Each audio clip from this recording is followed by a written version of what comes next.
Camera 2 is rolling. All right, we're doing a test here. First of all, Dave, nice to see you, man. This has been good to see you again. Yeah. So do you want me to look at you most of the time, or I guess I have to, Dad? Yeah, I mean when you're answering questions, but there's times where you might be going off on something, longer form, and you might, looking around or looking, or if you have something specifically like, don't do that, kids, that kind of thing. Right, you either look in one of those cameras, that camera. So okay. Yeah.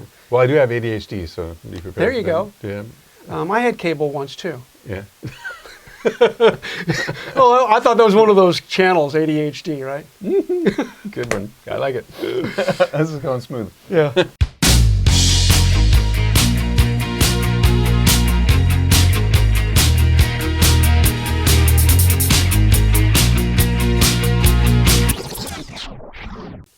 Hey everybody, Kirk McCaleb here again with another episode of So That Happened, stories from the Sacramento 80s music scene. And I'm here with guitarist Dave Carness. Hi. Hey. How you doing? Dave, thanks for letting me in your house here in your wonderful studio. I was here a couple weekends ago and we actually did some music. We'll get into that a little. Yeah, that was real fun. Yeah. So, Dave is a guitar player. He played with, and bass player. He played with a few different bands here in Sacramento. Vicious Gels, the Wigs, the Thieves, correct? Thieves. Before that, it was the Shades, and the first foray into original music was with the X-Men. X-Men, right? Yeah. Which later became the Veil. I didn't get to meet you during that time, but we kind of crossed paths. So yeah. Yeah, that was a fun time. So how did you get started in music in general, there, Dave? Well, let's see. My mother was a piano and organ teacher, and that was always going on in my house. There were students constant music, very, very basic piano lessons. I tried to take piano lessons from my mom. It didn't stick, and it didn't work out. But she gave me a guitar, and that stuck, and I just played from a very early age, 9 or 10. Very good. What was your first guitar? It was like a Stella, and the strings were, of course, that far off the fretboard. Yeah, right, it was, tough to play, but I stuck with it, and I was able to get something out of it, enough to keep me going. Very good. Yeah. Now, were you born in Sacramento, or? Well, I was born in San Diego, and then moved to Sacramento when I was 4. So raised in Sacramento. Sure, me too. Yeah. And then when did you know that hey, music is something I want to pursue, and bands started developing and all that? Well, as a teenager, I just got together with some neighbors. A kid across the street had a drum set, and I was able to plug into a stereo somehow and play loud enough to keep up with the drums. Yeah. And every once in a while, something would happen, and we say, "Hey, that sounds pretty. That feels good." Right. We didn't know what we were doing. We couldn't play, but it was enough to spark an interest and say, "Hey, we'll start a band." And eventually, we did. As we got older in high school, we started a band that was called Livewire. Livewire, okay, yeah, cool. Livewire. And then we changed it to Nausea after a while. But Nausea, that's good. Yeah. I like it. Now, what kind of music was it? What year was this? That was late 70s. Okay. 79, 80 or so. And we just played covers, and that's all I knew. That was my world. The Rolling Stones, ZZ Top, Creedence Clearwater. Oh yeah, love Creedence. All that stuff. We would occasionally get a female vocalist, so we would do Pat Benatar songs and Stevie Nicks, whatever was current, and that's all I knew. That's all the world that I had, until I read an article about Stooges. Lester Bangs, I think he wrote a review of Metallic Knockout. Okay. Again, the Stooges, and that kind of changed my world. It changed my worldview a little bit. And then punk rock was happening simultaneously. So I was interested in that. Didn't really know anything about it. Didn't know anybody who was doing that. And Oasis Ballroom was the shit. I mean, that's where you went. And as soon as I turned 21, I started going there. I had a girlfriend that I was madly in love with at the time, and when I turned 21, we would go to the Oasis all the time. She ended up dumping me for a bartender that worked at the Oasis Ballroom. And that was my world, Oh, no. And so that turned me away from top 40 cover music. Gotcha. Because that's what was happening at the Oasis. Absolutely. Mostly top 40 cover bands from the local area. Mm-hmm. And so I said, well, screw this. I'm doing something else. I answered an ad for that Donette had placed for the X-Men, for a guitar player. Donette there, by the way, yeah. Yeah, and that's what got me going playing original music. Yeah. And that was a lot of fun. I really dug that. That was Where good. were some of the places that you played early in the day with the X-Men? Do you remember?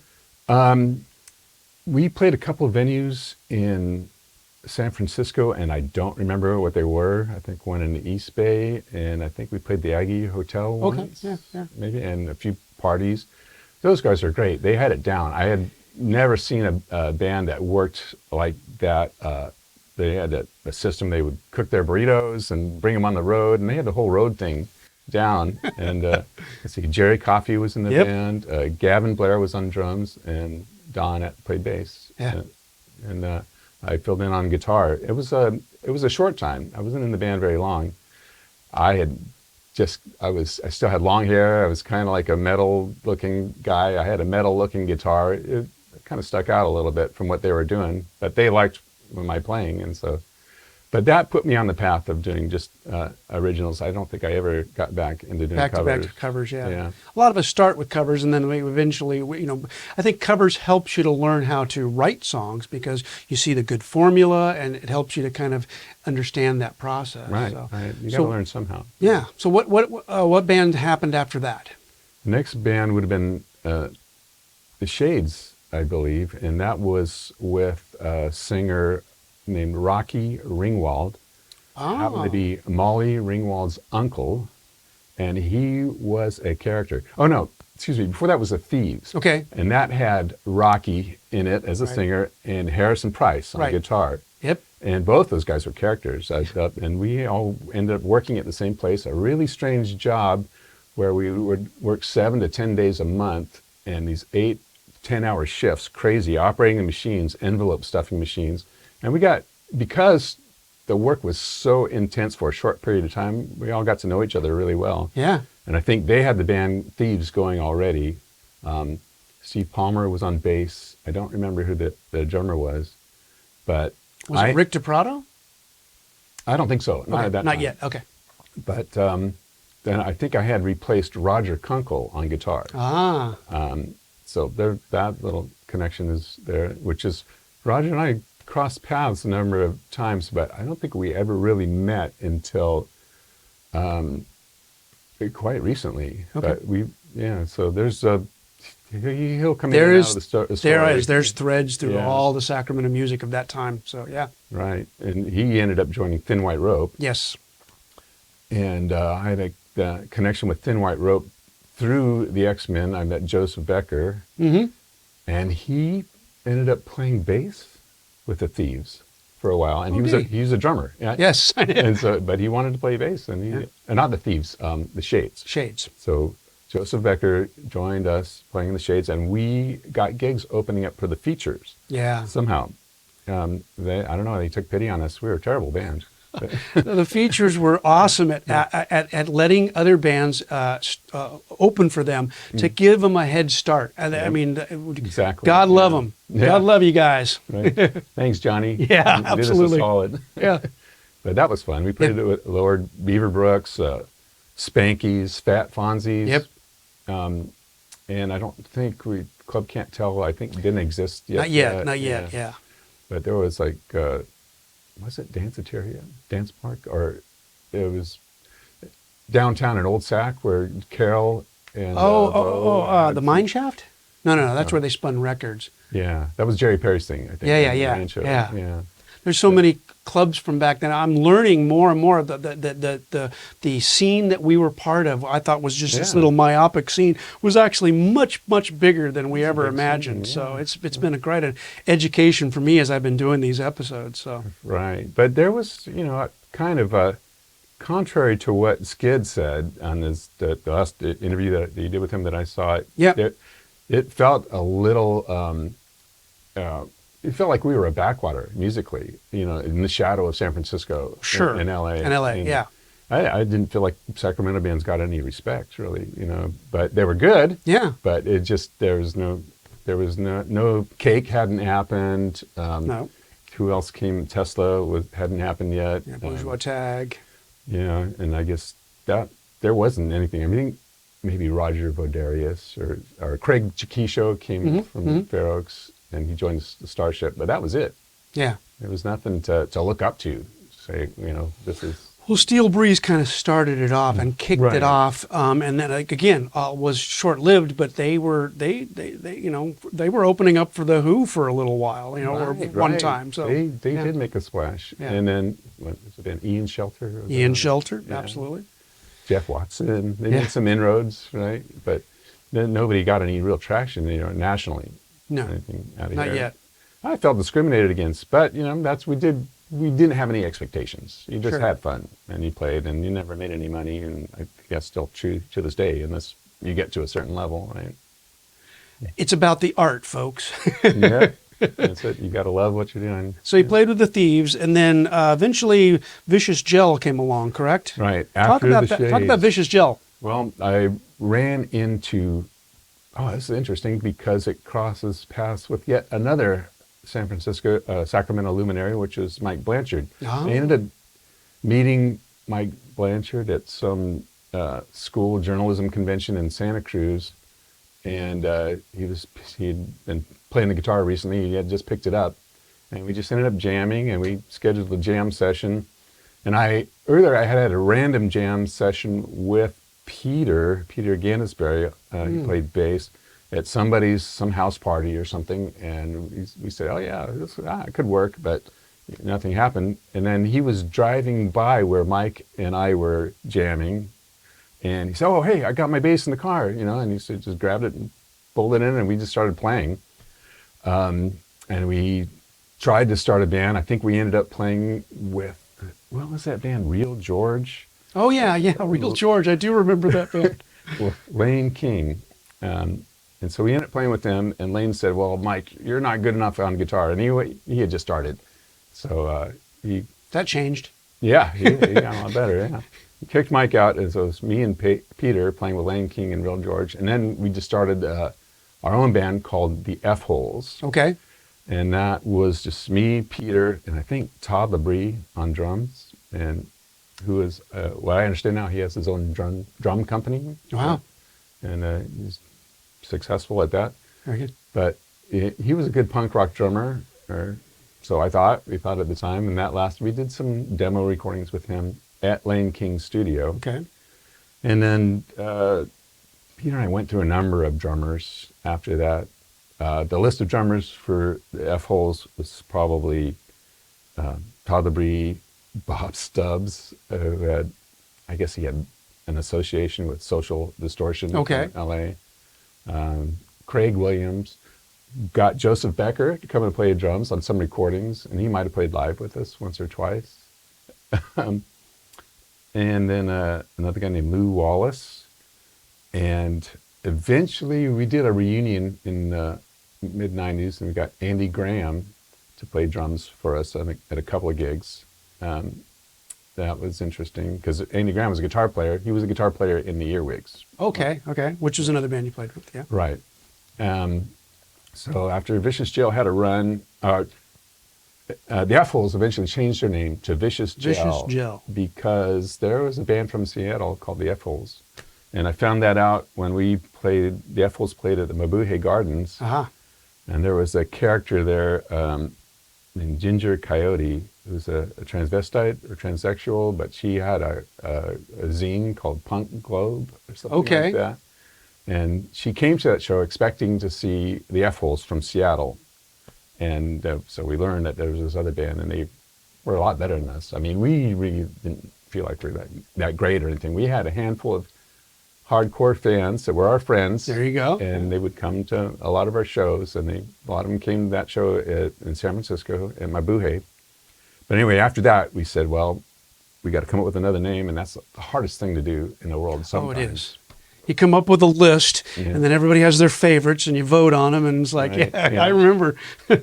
Yeah, and it was painstaking. But we settled on Vicious Gel, which I don't know if I should say what that's supposed to represent. But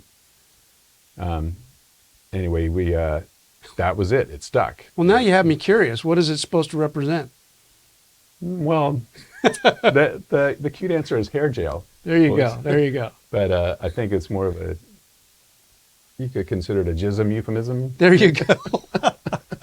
Hey, it was the times. You had Sid Vicious and you had the Sex Pistols, so it all equals out. So Right. So one of the things that we're going to do here is we want to talk to Peter. So let's get Peter on the phone. All right, Peter. All right. Hey, Peter, we got you online. And Dave, we're no longer in studio. Now we're on phone. So It's magic. you moved locations on me. Yeah. Looks good. Peter, great to have you here. Thanks. How Yeah, you great to doing? hear. Good. Good. So we were talking, Dave and I have been talking a little bit about the early days in the 80s of the music scene here. And you guys played together in both a band called the F Holes and then Vicious Gel. What do you remember about that time and meeting up with Dave and starting those bands? I remember we met at a party and played together, just kind of on the spot. And then later on, we got together and decided to start a band. I mean, we didn't really decide that. Was that at Elena's house? Yeah. I think so. Yeah, I think so. Yeah, I think there was a guy from San Francisco named Paul who played drums with us. But what I remember was Another drummer. I didn't really have to be talked into joining a band. That was like every second of the day. That was what I wanted to do because I was at the time I was working as a hydroceramic technician, I think. Oh, okay. Whatever that is. What's a hydroceramic technician? That's a person who washes dishes at a restaurant.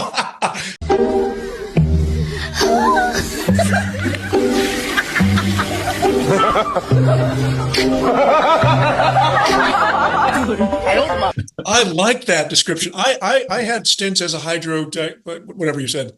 I did that lots. Go ahead. So yeah, you wanted to join a band and Yeah, I eventually moved up to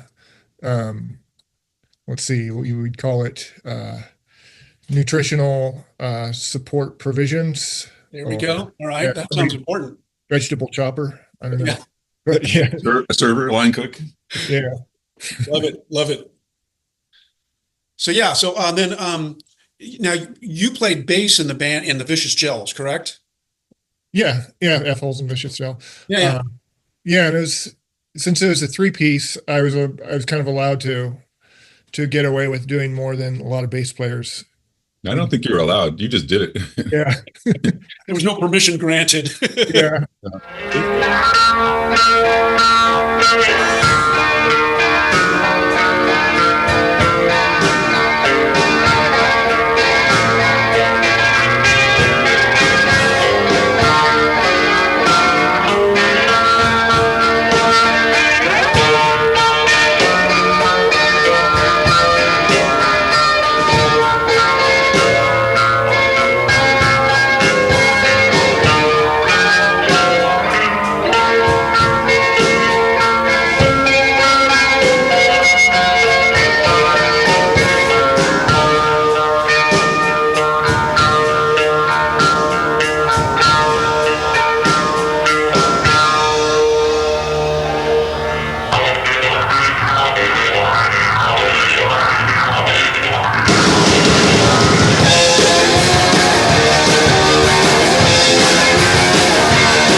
It worked though. He's a lively bass player for sure. Yeah. Had you started out on that instrument, Peter, or was that something that you gravitated towards later?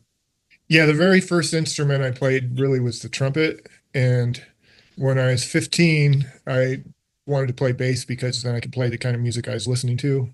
Right. So I getting one when I was 16. And yeah, and I pretty much stayed on bass for, I'm even though I play guitar these days, I'm really a bass player at heart. I'm a bass player who identifies as a guitar player, I guess. Yeah. Yeah. I'm like that. Politically correct way of putting it. Yeah, if you put on a Who album, I'm going to be listening to John Entwistle more than Pete Townsend, I guess is one way of putting it. Do you guys remember who came up with the Vicious Gel name? That was Dave. It was all Dave. It's all Dave's fault. Naming a band is so hard. So hard to get agreement. I think Peter just gave up and said whatever. No, I didn't mind the name. I thought it worked pretty well because it kind of sounds like if somebody's going to sell you some LSD, they're going to call it Vicious Gel. Right. Well, okay, we're kind of a psychedelic band. Yeah. Yeah. And Peter had a nickname back then. Do you want to reveal that? No. No. Well, I respect that. Well, it had nothing to do with hydro. No, What you call it? hydro ceramic technician. I love it. I think that's great. As opposed to an engineer, they're a little higher up. You know? Yeah, that's the guy. That's the guy who plugs in the dishwasher. When, So you played with Vicious Gel. Any other groups that you played with after that? in Sacramento, I ended up in Tattooed Love Dogs. Okay, yeah, with Mike Blanchard and who was playing with you at that time? Was that the early days of the Love Dogs? Yeah, pretty much. Curtis left after a couple months after I joined, but Rick DePrado was on drums. Yep. Um, and Rick stayed with us for I think about 2 years. Yeah. That was a tight band. Yeah. Yeah, and I ended up playing with them until like 2001, I think. Very good. Yeah. The music scene during the 80s was an incredible time. That's why I'm doing this series. Was there anything about the 80s that struck out on you that you remember? I related this to Dave last time I talked to him, but I don't know if he related to you at all. It seemed like the Sacramento music scene had an inferiority complex. An inferiority complex. Because of San Francisco and the Bay Area. It was kind of like, so I can give you a quick little story. This happened a few years after um, Vicious Joe, but I went to Malarkey's to see some touring band, and I went up to, I was kind of there early, and there was this woman hanging out there, so I went up and talked to her. She's dressed kind of nice, and I asked her about some band or some venue, and she said, I go to San Francisco to see bands. And when she said that, it's kind of like when somebody says something really racist and you don't know how to reply. It's like, Right? wait, was that a joke? Now you're like, you don't see bands here in That's not Sacramento? the way she said it. Yeah. I said, you don't see bands here in Sacramento at all? No, I go to San Francisco to see bands. So, um, Good imitation. anyway, I keep thinking of what I should have said, and I kind of feel like George Costanza with the whole jerk store thing. Right. Yeah. But I don't know who she was or like how to travel 5,000 miles to go find her and say, well, Sacramento doesn't need you. Right. Well, There's and the a thing is there's that a Sacramento hates you too movement. there you go. You too. Well, you may have been correct that we had an inferiority complex at that time, but we certainly didn't have inferior bands. The music here was top notch. Yeah, I think the inferiority complex in a way might have worked to our advantage in that we kind of said, well, we're not going to be that band that's really famous, so let's just do whatever we want. Right, right. Yeah. And there was a couple of bands that tried, but you only got so far. So Yeah. Yeah, at some point you just say, well, hey, this is the scene and we better love it. So absolutely. Take it or leave it or love it. yeah. We did try to I think we wanted to be like self-sufficiently musicians for a living, and whether we thought that was ever going to happen, I don't know, but we did. I don't know if Dave mentioned we did approach a record company, at least maybe more than one. We got one, at least we got one rejection letter. Hey, let's start. Very good. But I think their rejection was kind of on point, in that they said, we don't really, you're kind of across the board style wise, we wouldn't know what to do with you. Sometimes you want to take a rejection as like personally and feel like it's an insult, but they're right. I mean, we were kind of we called ourselves psychobilly, like hard rock, I missed that. punk rock. Yeah. We had a lot of we had elements of like cowpunk, psychedelia, acid rock. Yeah. Yeah, that's hard to market somehow, right? A little bit of Creedence in there. A little bit of Credence in there, did you say? Yeah. Yeah, it was impossible to market. Yeah. Yeah, some of that. It's Creedence mixed with the Stooges, mixed with Velvet Underground, mixed with Sid Barrett. Yeah. Are you still playing today now, Peter? Yeah. I'm playing guitar in a surf rock band, Oh, very cool. What's the name of the band? the Reverberays. All right. Do you guys play locally or? They're really good too. Yeah. Yeah, pretty much just around the Southern Oregon. You got to check out one of Peter's Reverberate songs. What's it called? The Simpsons reference. What's that one? Oh, Play Date with Millhouse. Is that the one? Yeah, that's a great song.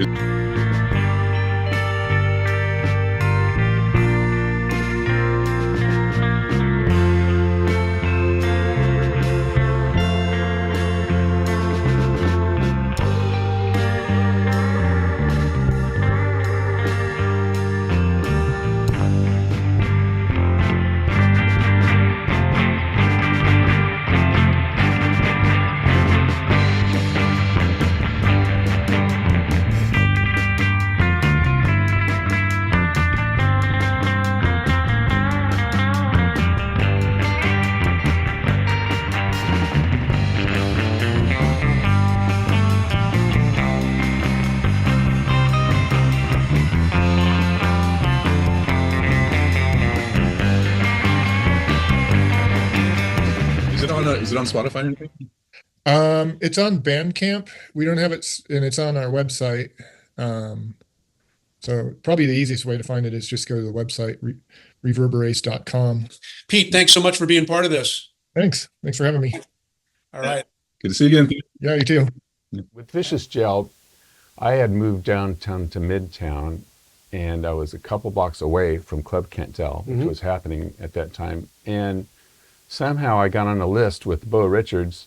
Whenever an opening band would cancel, he would call me up and reach out and get us to open. So we did. We opened for some interesting bands like Wall of Voodoo, Camper Van Beethoven, Lords of the New Church, Specimen, Cobb Shocks. We played with a lot of cool bands there. I'm sure I'm forgetting some. I think we opened for Black Flag once. Oh, very good. Yeah. If I'm not mistaken. Or, well, I believe they did play at Club Cantel. I think they also played at the China Wagon. right. Yeah. Yeah. 1985 or 6 or something, I joined the Earwigs, which was Jimmy Self or Jim Barbeau, what he goes by now. Paul Wells was on drums, and Andy Graham was on guitar. And, should backtrack a little bit. Got Steve Vanoni to play in Vicious Gel, and he was a mean sax player. Yeah. Great artist, great sax player, very unorthodox, but wild. It was good. And he was a part-time member. He would play shows with us and on recordings. So after Vicious Gel kind of ran its course, we never broke up really, but I joined Earwigs. I campaigned to join that band on bass. Peter let me use his bass to play bass with Vicious Gel. I'm with the Earwigs. With the Earwigs? Yeah. And that worked out quite well. I was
So how long did you play then with the Earwigs? probably till 1988, after a run with the Earwigs, which was a lot of fun. It was a great band to play with. I have an anecdote about one gig in particular with the Earwigs. There was a place called Rubicon downtown, K Street, I think. And they had a plate glass window facing the street, and then the band set up on the other side of it, facing the bar, facing the venue. And there was, we had a bunch of fans, young fans that couldn't get in the venue. It was 21 plus. Right. And while we were playing that gig, they all, 6 of them or so, spelled out the band name Earwigs on their butt cheeks and pressed their butts up against the window behind us while we were playing. And that was a lot of fun. Oh, wow. Good thing it didn't break. Right. Right. Yes, they were letting their preferences be known. There you go. Well, hey, the loyal fans, folks, Yeah. they're always good. So, That's well. I just wanted to mention some contemporaries. During that time frame, there was a band called Brompton's Cocktail, yep, which had Ron Dew and Bo Richards was a singer for that band, that's right. and they have an interesting song on a cassette tape. I think that I have somewhere called "Broke Down on K Street," which also has John McCrae. Oh, on it, wow. and the Rough Housers. Yeah. All-star cast. Yeah, and maybe bands like I Love Ethel. on it. Yes, yes. There was another band after that called the Cactus Lickers. Yep. And they were a great band, very cowpunkish, rockabilly with attitude. Yeah. Great band that had Derek Lively on it, and I think some of the remnants of Tales of Terror. Some of those guys were in that band, and Ron Dew. Yeah, so they were kind of contemporaries of ours, and there was an album, compilation album that came out at that time called Harsh Betty. Harsh Betty. Party Yeah. Favorites. Yeah, that They got was a song. recorded by John Bacigalupi, wasn't it? Right. Yeah. He had Enharmonic Studios, and or what was his record label called back then? Maybe Enharmonic. I think it was. Yeah, and that was fun thing to do. Everybody had to pay for their share of the pressing costs. I think the bands did, and we were late kicking in our share, and eventually we had all these bands calling us saying, "Where's your got share?" to kick in your money so we can get this record out." So we eventually came up with $230 or something like Yeah. that. But That's a lot of money back then. yeah, it seemed like it to us, and we weren't getting any money out of playing music, so You still have one of those albums? I do somewhere, yeah. Well, then we'll be showing that and listening to a tune right about now.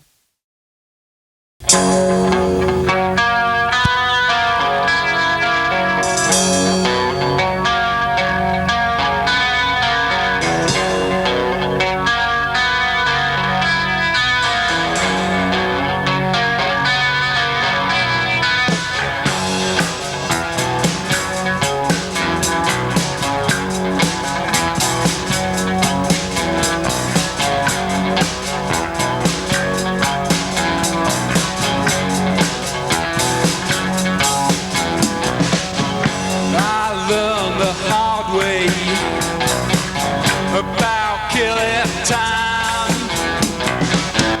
You're somewhere out there now, walking the line. They'd like to burn me, and your mom would too. But I don't know if I'll ever be with you.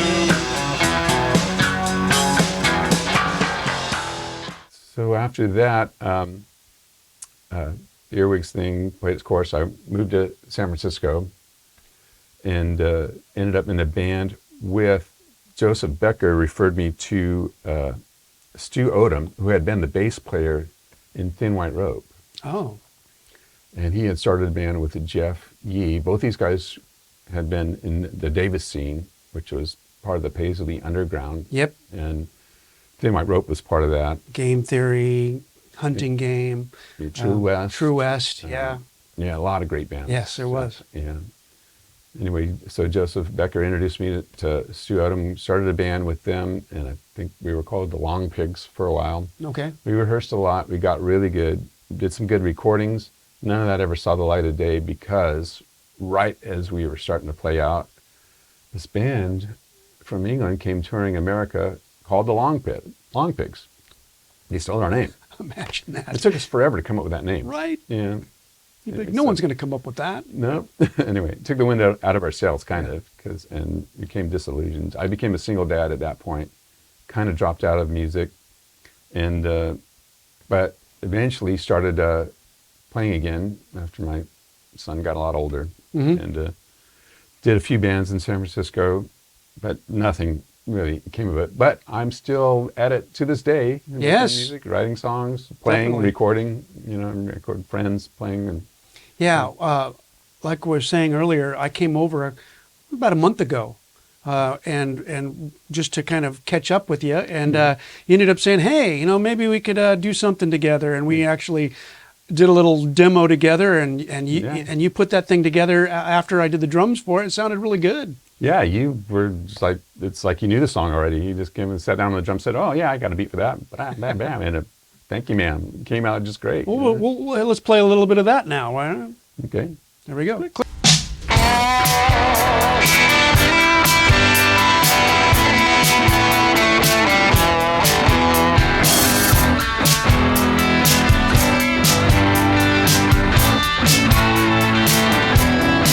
She was unusually beautiful, driving me insane. Our connection was unruly, like a dancing in the rain. I let her use me, I like to use her. Man, we couldn't stop, 'cause she was sexy and subversive, from her bottom to her top. She's my codependent girl in a psychedelic world. She's my codependent girl in a psychedelic world. So, how long did you live in San Francisco? A long time. I lived there until, what happened, I moved back to Sacramento for 2 years, from 92 to 94, and didn't really do anything. I started an amp repair business here, and that's what I did in 92, 94. Did a reunion with Vicious Gel, I think, and then moved to San Francisco. I got a good job down there working at the planetarium, and that was fun. I loved that job. And I stayed there for another 25 years, I think. Yeah. Moved back here in 2018. So 94 to 2018. Yeah, I was in that's a San good long Francisco. time. Yeah. And now, Dave, you also amp repair, but you also your love affair with guitars didn't just end with the playing part. You do some refurbishing and some repurposing and all that kind of stuff. So I'd like to kind of look at some of the guitars that you have around here and kind of show people what you've done. Okay. Yeah. Great. Here we are. All right, Dave. So what do we have here? Well, these are 3 examples of Koa top Telecaster style guitars. This one is more of a plain top, but it is book matched. And I wanted to put P90s in Telecaster style just for the sound difference. But it turns out you can't really take the twang out of a Telecaster style guitar. It's just as twangy as if it had standard Telecaster pickups. This neck has no dot markers because I was just borrowing a technique from classical guitar makers. They don't want dot markers on the fretboard. They can feel them. I don't know, it's just a thing. But it has dot markers on the side.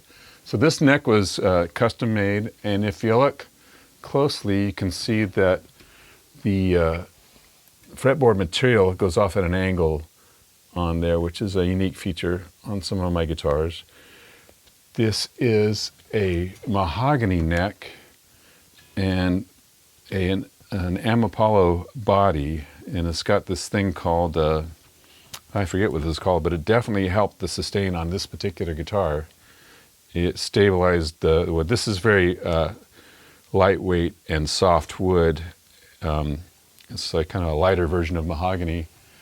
But it came together pretty nice with this book matched Koa top, and it sounds good. Very fat neck. Plays well, sounds good. And a little bit stylish. The neck is too fat for most people, I think. This is a chambered, flamey Koa wood guitar, and I sourced this wood from Hawaii when I was there. Cut it up on my bandsaw and made the pickup surrounds out of scrap Koa wood.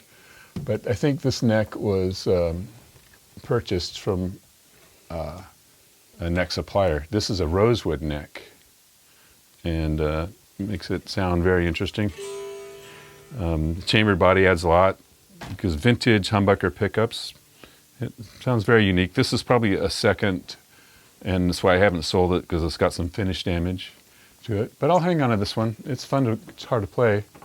Here's another koa wood top that's a little bit different shape, but I did make this neck also. This is very flamey. You can see into almost the depth of the wood grain. It's got a mastery bridge, very good equipment. This is also a custom-made neck. You can see that what the fretboard off the end is at an angle. And this is flamey mahogany. It's got a lot of curl in there, and usually you worry about flame on necks because it can be unstable, but this has been a very stable piece of wood. A one-piece swamp ash body, very lightweight, and just some pretty unique features. PRS pickups, they sound a lot like vintage PAF pickups, which are highly sought after, very expensive if you can find them, but it sounds good. It's a fun guitar to play. Well, I started building guitars from scratch and from kits, and then I really like vintage guitars, but could never afford them. So there was like a relicing craze. So I would make guitars that look old, you know. Right. Yeah. And I sold a lot of those. People pay a lot of money for beat up looking guitars. Yeah. Right. Yeah. This is a relic Stratocaster, which when I made this, I was kind of done with relicing distressed guitars, but I intended to refinish this guitar, and I got part way through it, and I just said, screw it, I'm going to put a clear coat on it and call it done, because I thought it looked kind of neat. And so this was the last relic guitar that I made. The back looks even cooler, but this is a great sounding and playing guitar. I played this guitar. I can attest to that. It's really nice. It's a one-piece swamp ash body, and the neck is slightly larger than the standard C shape, but it feels good in the hand. Very resonant, very fun to play. I love this guitar. Yeah. And well worn. they look like they've been through the, battles, years of wear and tear on a brand new guitar. And it was a craze for a while. It still is, kind of. And I was able to make quite a few of those. I opened up a workshop on Treasure Island, which was an ex-military base in the middle of San Francisco Bay, and it was the only place I could afford. I was able to get like a huge space for like $500 a month to start. Yeah. And in it was this huge bandsaw, a 20-inch bandsaw. So I was able to start making guitars from scratch with that. Oh, wow. I could resaw tops, book match tops, which you'll see I've got quite a few of them. Yeah. And everywhere I would go, I would look for wood, exotic wood. Like up in Mendocino, you would find a lot of redwood, but interesting specimens like flame top redwood, which is rare for redwood. Wow, yeah. With a lot of curl and figure in the wood. And I would make beautiful tops for mostly Telecaster style guitars. Make them book matched and look good. And also I would go to Hawaii often, or every couple of years, and I would get koa wood when I was in Hawaii, which only grows on the Big Island. Okay. And koa comes in all kinds of varieties, but some of it has really deep flame and figure, really 3D. You can see into it. It helped that I took lessons from a master guitar builder named Tim Frick. Oh. And he makes very expensive archtop guitars. And I took a year of lessons from him, and that helped with my skills of building guitars from scratch. Very cool. And we made an archtop guitar together, which I have. I'll show you. Oh, excellent. And it's kind of quirky. It was a cross between his specifications and what I wanted to build. So it's not a typical archtop guitar, but it's got some unique features. I have one more guitar to show you. This is an archtop guitar that I made with a guitar builder named Tim Frick, who's a master archtop guitar builder. This top is carved from book match piece of redwood, and that redwood came from a wine vat. They were the staves of a huge wine vat. It was probably an inch thick when we started. And when we carved this top, you could smell the burgundy in the air. And it was deep red, and the dust was red, and you almost got a little drunk when we were making this guitar. It was so much fun. It also has a very fat neck, and unlike most arch top guitars, this one has unique F holes that I designed, and it has an aluminum tailpiece, which I'm not very happy with. It makes it sound very tinny, very bright. It's going to get replaced with an ebony tailpiece eventually, hopefully sound more traditional. But right now it's a very bright sounding guitar. I love it. Very good. At first I started out buying parts Right. and putting them together, piecing guitars together, and then eventually got into buying the wood and building it from scratch and sourcing the pickups, all the parts that you need. You gotta Right. gotta get from somewhere.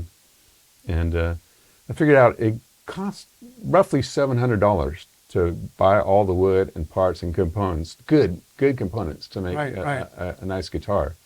And you can buy a pretty functional guitar with almost that quality of parts for a couple $100 now on the internet. Wow. Yeah. So the bottom kind of fell out of that market for me. It was tough to make money. You would have to have an A-list player pick up one of your instruments and get some notoriety, that I think, Right. to get going, which didn't happen for me. I did have my own brand. I wouldn't, even though I was making Telecasters, they were Telecaster style, I would put my company DCX Guitars, Okay. and I would have a little decal and put on a headstock, and not trying to pass them off as anybody else's. The relic guitars, that's different. You want Right. them to look like an old Fender. Sure. But the stuff with the koa wood, the book match tops, that stuff, I put my name on it. Excellent. And I started that business with a guy named Ron Legowick, who was, I'm going to segue to the noise art thing. Yeah, yeah. Because while I was in San Francisco, I got involved with this guy named Grux, who put on the audio pancake thing, noise pancake circus or something. Okay. You had performance art. It was performance art with instruments, and not necessarily well-played instruments. It was just a lot of effects, a lot of filter sweeping and Okay. and noise, and a lot of delays, and just creative stuff with effects pedals and weird instruments, toy pianos, whatever you could conjure together and put a pickup on it and amplify it. Very cool. And he was doing that. And so I did a few of those. I worked at the Planetarium in San Francisco, which had an excellent sound system. It had 4 Altec A7s surrounding the dome, and another 4 Altec A8s, which are these huge, massive speakers. High-end gear, really. Yeah, sounded yeah. good. And that was a great PA to work with. And it was surrounding the whole dome, and you had a certain amount of control over that. So I would have like performances in the planetarium? Oh, wow. off hours, and it was kind of used to that because they would have Laserium there, which was kind of Very popular. Pink Floyd music to a laser show. Yep. So it kind of lent itself to that already. So that was fun. And but I got involved in making noise, doing that, and I got involved with Ron building guitars. He was a woodworker at the time, and I was not. So he taught me a lot. I learned a lot from him. We tried to start a business together, but we had different opinions on what was cool and what was good. He wanted to go a different way, and so we did. We're still friends to this day, still hang out a lot, but that business failed. I kept making guitars, and he got into noise art, Okay. which is kind of a scene. It's Of its own. Yeah, it's called the Audio Waffle here in Sacramento. They do it every quarter, I think, at the Red Museum. Okay. And they have shows at Cafe Colonial now, and spontaneous shows. Are you still doing some stuff with them? Once in a while. Okay. I'm more of a traditional musician, really. Of course, yeah, But I love making noise and Sure. art. So it works. I do it. I try to come up with unique ways to make noise. Instead of just stacking a bunch of pedals together, I'll get a broken amp and twist the knobs on that and have it make weird sounds. Put a delay pedal on a microphone and have that feedback loop. There you go.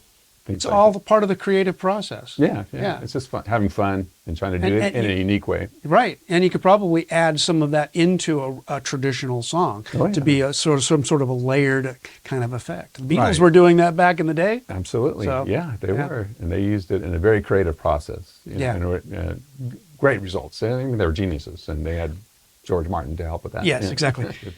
Music still excites me, anything about the music scene and creating music, making music, playing with people, performing. It's a lot of fun. And, if you're not expecting to make money from it, it's still fun. Yes, exactly. Yeah. Yeah. Yeah, and that's all there is, right? There's no remuneration at this point. I made more money selling guitars than I did ever playing music. Right. Yeah.